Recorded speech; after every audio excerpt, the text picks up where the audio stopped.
welcome back everyone. Michael here with Offshore Citizen, and today I'm going to talk about something that follows a little bit, something that I've been talking about for, maybe a year or two, well, at least probably 2 years now. And it's something that came up in a conversation with someone in the comments from one of our other videos, and it concerns real estate. So we are here and it's a rainy day today, so we figured why not, I'll film something else. Now, the basic premise of this is if you get involved much in real estate circles, you'll often hear, a bullish bias towards real estate in general, okay? And I think if you're viewing investing from the perspective of asset classes, you're taking the wrong approach, all right? So in general, it is a bad idea to say this asset class is the right thing to invest in.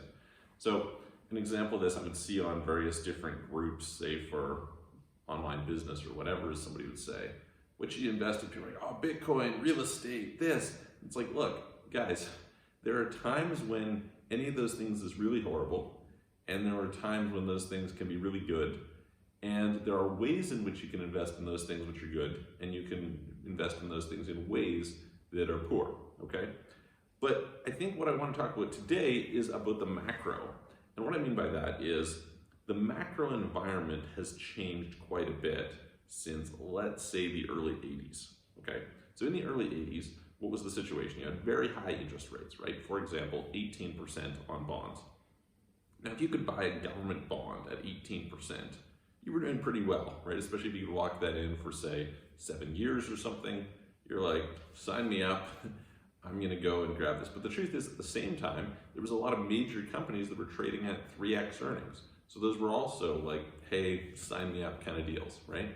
If you listen to Peter Lynch, who was, very famous investor, ran Magellan Fund for, I think, 13 years, averaged something like 29% a year during that time, so did very, very well. He'll talk about how the game was different, okay? Now, is that an excuse? Does that mean that you're in a situation where, okay, well, suddenly, it's magically hard now, and it's magically easy then, and all this? I mean, the truth is, most people from then aren't billionaires, right?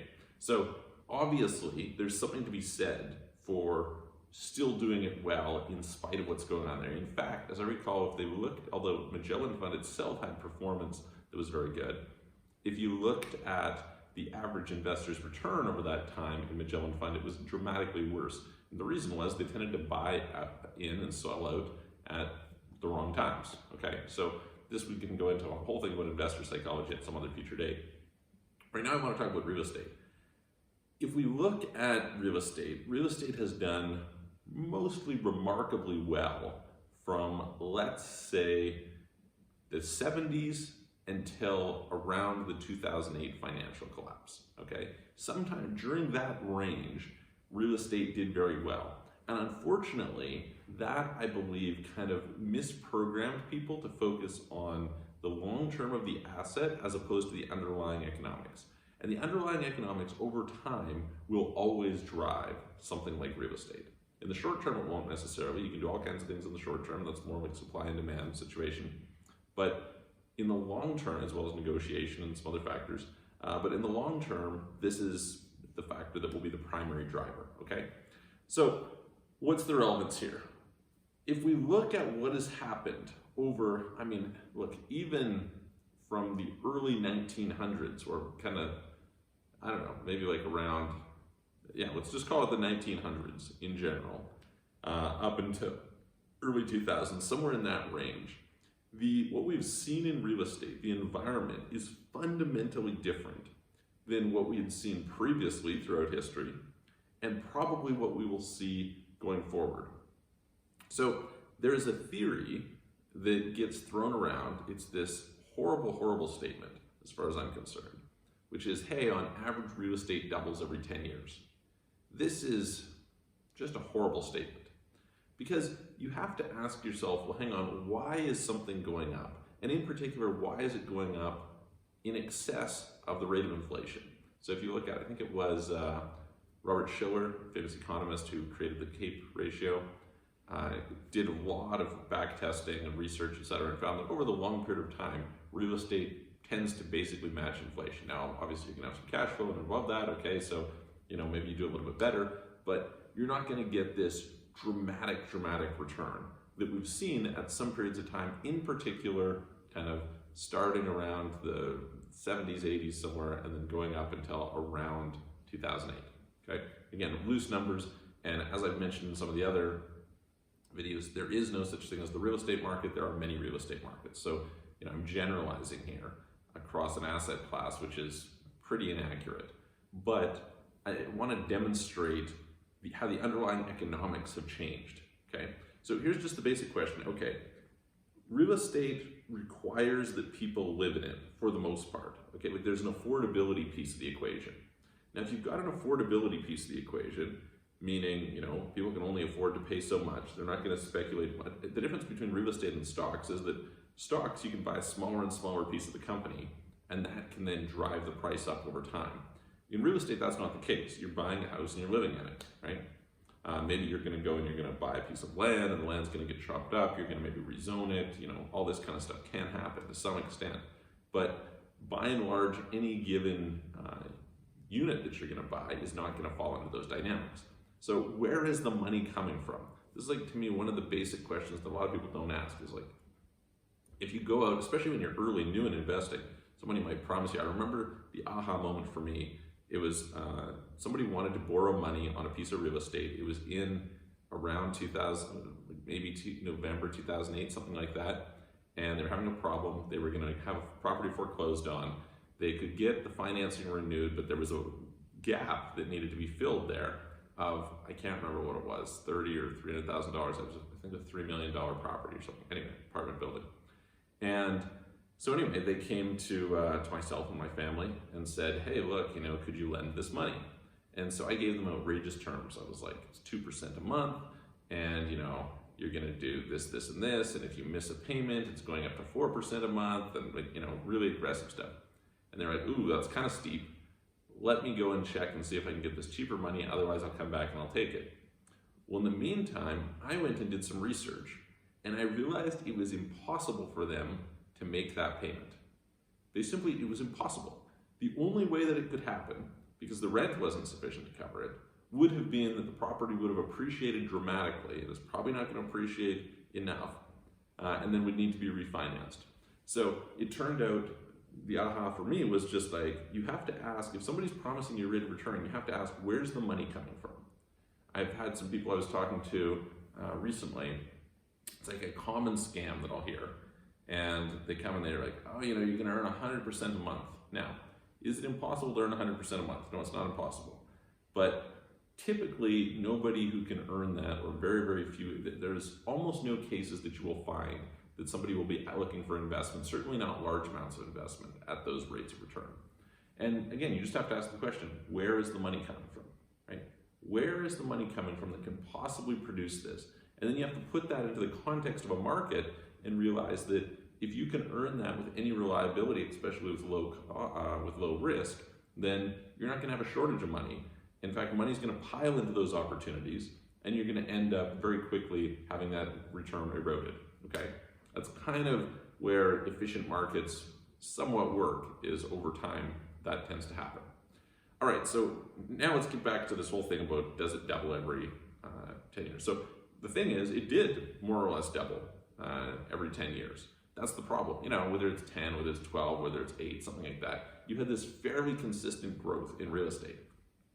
And in fact, real estate has performed very, very well. I'd have to go back and look, but let's say for sure since the 70s.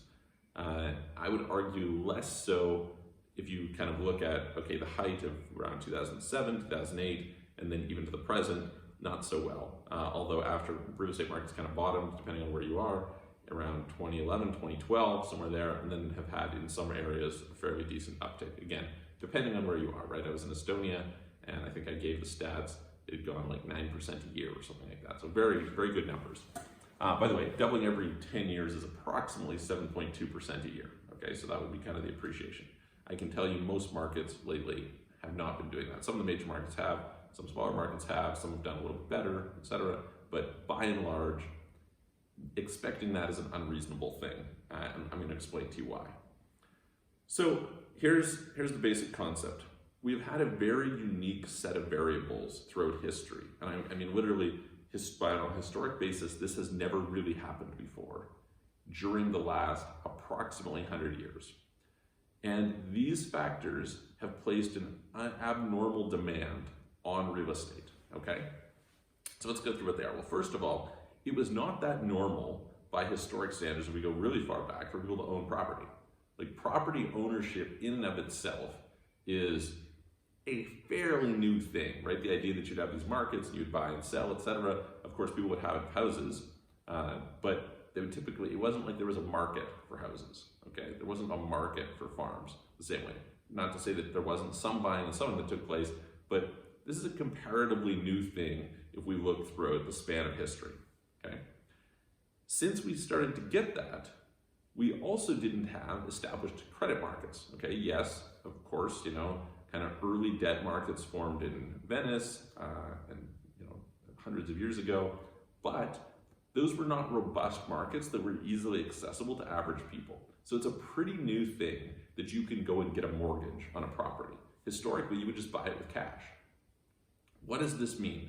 This means something very, very different than what we've seen throughout history, which has had a profound effect in increasing the price of property, which is that the affordability metric has changed. It used to be, okay, that property was $50,000, you had to pay $50,000. So if you didn't have $50,000 saved, you couldn't do it. It took a long time to save $50,000, and for it to go up, say, by another 10%, somebody'd have to save an extra $5,000, and so on and so forth. Well, today, we amortize mortgages over 20, 25 years, sometimes 30 in some places, sometimes a little less elsewhere.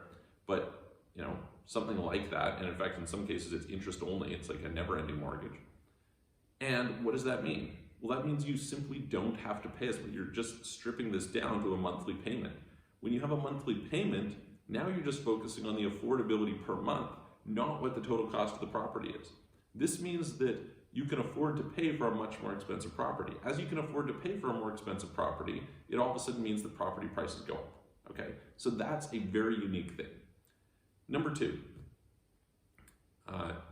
you've had a rising population, okay? So the population has risen from, you know, 2 billion to almost 8 billion over, you know, not that long a period of time on a historic time frame, okay? So we've seen a massive increase in the number of people who are there. Well, that's also going to put pressure on the same number of resources, right? So supply and demand, you've got a lot more people competing for the same space. This is going to push up real estate prices. Number three, you've had a massive move towards urbanization. So historically, the majority of the population was agrarian, right? They were spread out between farms. Today, most of the people are now urban. And we've seen this big, big shift of population, so a lot of the rural areas are more or less empty. I'm here in Bulgaria today. I mean, you can go out into rural Bulgaria and property costs nothing.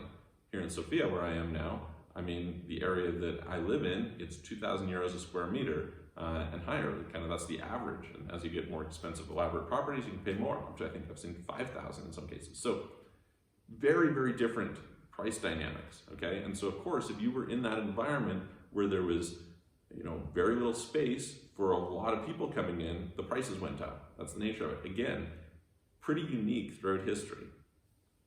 Number four, you've been in a situation where you've had falling interest rates. So remember I mentioned around 1980, you had around 18% interest rates. Today we're at zero rate interest policy. You know, mortgages have fallen below 3%. So you've had this interest rate that's fallen by over 15%. It fell over the course of about 30 years, right? And just think about what this did. Again, focusing on affordability, which comes down to a monthly payment, as opposed to the end property price. If you take, let's say, a $200,000 property, right?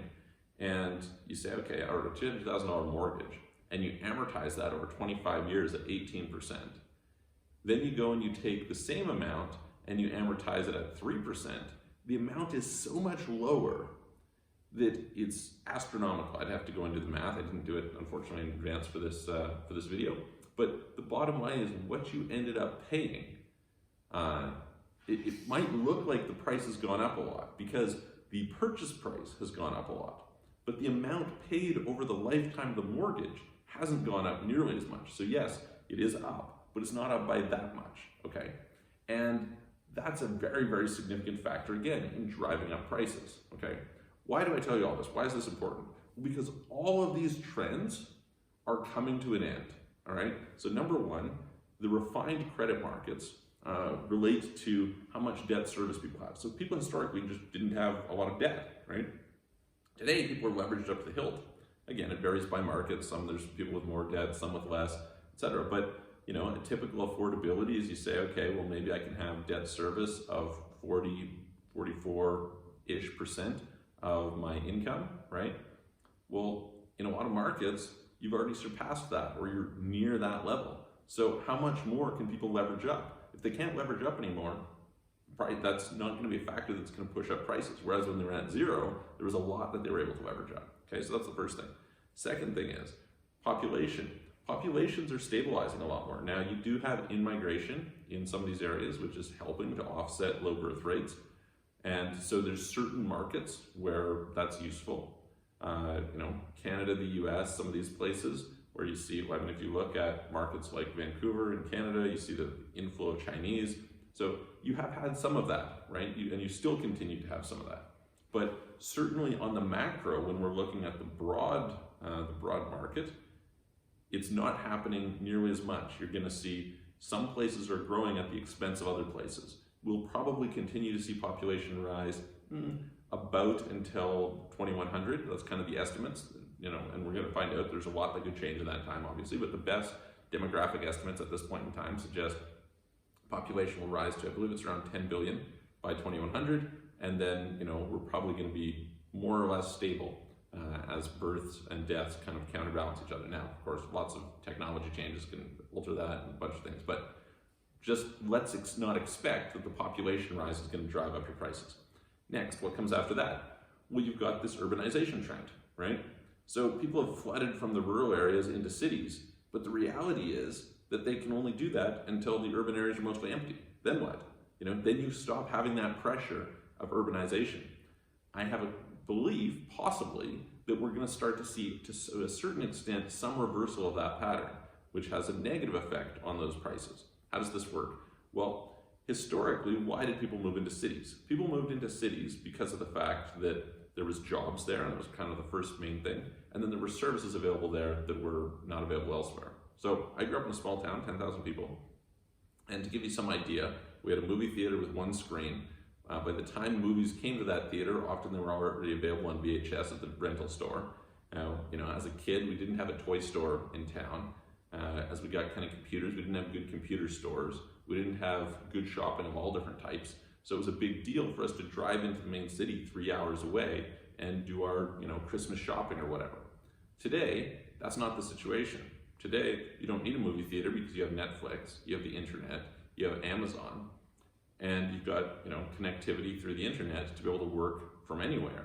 So as people have location independence, they're saying, hey, look, I'm sitting at home working anyway, and I can buy a property out there for 1/3 or 1/5 the price that I can downtown. The economics of living downtown make a lot less sense, right? There's still going to be some offsets, right? Obviously, you've got a higher concentration of things like restaurants, maybe you have a social circle there, but you also don't have traffic out here. So there's going to be some of the population for sure is going to have an incentive to move a little bit farther out. You know, maybe not in the middle of nowhere, but into the suburbs, into areas where there's some more space, they're not so constrained.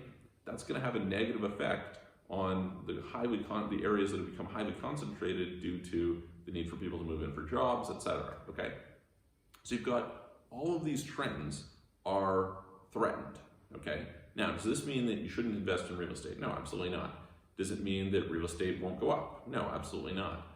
What it means, in my opinion, is that, first of all, you know, this is going to be a trend that's going to take place over, you know, if we look at, hey, that was the last 30 to 40 years, 50 years maybe even, this is going to be a trend that's going to play out over, you know, the next several decades, right? So the important thing to note is that buying and holding real estate, which did extremely well if you were buying in, say, the early 80s and holding until 2008 or something, you did really, really well, right? You applied leverage to that, you did even better, right? That trend, and again, depending on the market, right? But if you pick some of these markets, that trend, you should not expect to see the same dynamics anymore. So the patterns of prices, say, doubling every 10 years, again, you know, give or take, depending on what market you're in, that trend is probably going to be much more isolated. You're probably going to find that the prices have already risen sufficiently relative to inflation and affordability, things like this, that unless you see a big jump in inflation, which could have an effect in pushing up prices, unless you have that, you're going to be in a situation where it's like, well, look, probably the pockets that will do well will be much more concentrated. Okay, there's certain areas that still are going to have that extreme demand, right? If you have oceanfront property on a nice beach or somewhere, maybe certain key cities that are, highly in demand due to the culture and appeal and things like this, you'll get some of those pockets still, right? You'll have other factors such as the rise of Airbnb and short-term rentals, which have an upward effect on cap rates, so that's going to in turn translate into higher purchase prices that people are willing to pay. Although, given kind of what's been going on in the world with global lockdowns and things like this, you may find that the risk to reward is recalibrated in people's minds. I don't think that will last that much, because I think that people tend to be more short-term thinking, and the short-term economics just makes sense. They're not going to factor in the long-tail risk, is my belief, but we're going to find out, right? So you're going to have some of those factors, of course, playing out and having an upward effect. But again, note that those factors are going to tend to be isolated, right? If you're in Milan near the Duomo, then it makes sense that you're going to have an Airbnb that you're going to do great on, right? If on the other hand you've got some property out in the middle of nowhere where tourists can't easily come and they need to have a car, but it's not easy for them to get a car, that's going to have a negative effect. So it's going to be harder for you to make a broad purchase. It used to be, it was like, I heard one kind of real estate guru say, where should you buy? Buy next to you, it's easy, then you can go and manage it. Well, that's not necessarily going to be the case anymore. So I think it comes down much, much more to the importance of finding a great deal, right? Saying, hey, look, how do I find, and then it will negotiate a really good deal so that I can capitalize off of that, and doing it in, doing my research to find these really concentrated areas where I can say, okay, I'm going to get a definitely above average yield.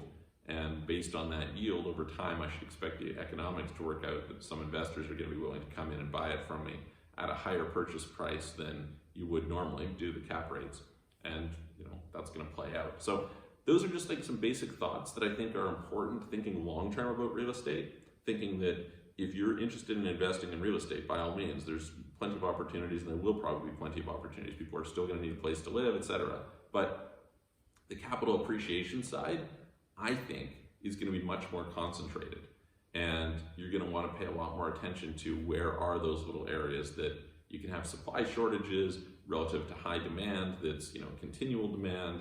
Where is it that you can take advantage of these short-term rentals in order to boost your cap rates, and based on doing that, you can turn around and capitalize on the capital appreciation side, etc. So I hope that's a helpful thought. If it is, or whether it is or not, write to me, tell me what you think. Maybe you think that I'm totally out to lunch. Maybe you think that it's an interesting observation and you'd like to talk about it. Go and sign up for our newsletter, or go check out offshorecapitalist.com, offshorecitizen.net. If you like this, please like it, share it somewhere. We really appreciate any help that you can give in terms of kind of growing, getting out there. It's one of our goals at the moment. Like this video, comment, tell us what you'd like in other videos. If you want to kind of discuss and get some consultation, you can go and book a consultation call with us. And I'm going to look forward to seeing you guys, as always, on the next video.